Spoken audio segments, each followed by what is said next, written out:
লালমোহনের ঝাঁকঝাঁক আমেজ আর বিপুল দর্শকের উপস্থিতিতে বদরপুর স্পোর্টিং ক্লাবের আয়োজনে অনুষ্ঠিত হয়ে গেল ঐতিহ্যবাহী বীর বিক্রম হকিবার ফুটবল টুর্নামেন্ট 2026-এর চূড়ান্ত ফাইনাল খেলা।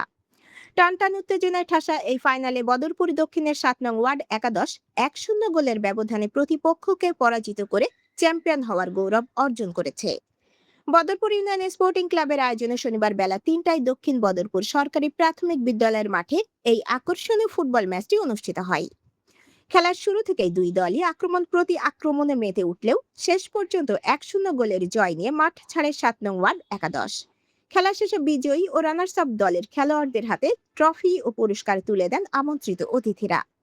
টুর্নামেন্টের ফাইনাল খেলা ও পুরস্কার বিতরণী অনুষ্ঠানে উপজেলা বিএনপির সাবেক যুগ্ম আহ্বায়ক ANM ফয়সাল হায়দার তালুকদার এর সভাপতিত্বে বদরপুর ইউনিয়ন স্পোর্টিং ক্লাবের মেহেদী সঞ্চালনায় অনুষ্ঠানে প্রধান অতিথি হিসেবে উপস্থিত ছিলেন উপজেলা বিএনপির সভাপতি জাফর ইকবাল।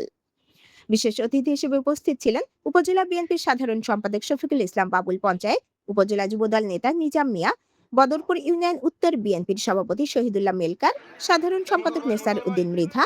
এছাড়া অনুষ্ঠানে উপজেলা বিএনপি এবং বদরপুর ইউনিয়ন বিএনপির বিভিন্ন পর্যায়ের স্থানীয় নেতৃবৃন্দ ও গণ্যমান্য ব্যক্তিবর্গ উপস্থিত ছিলেন।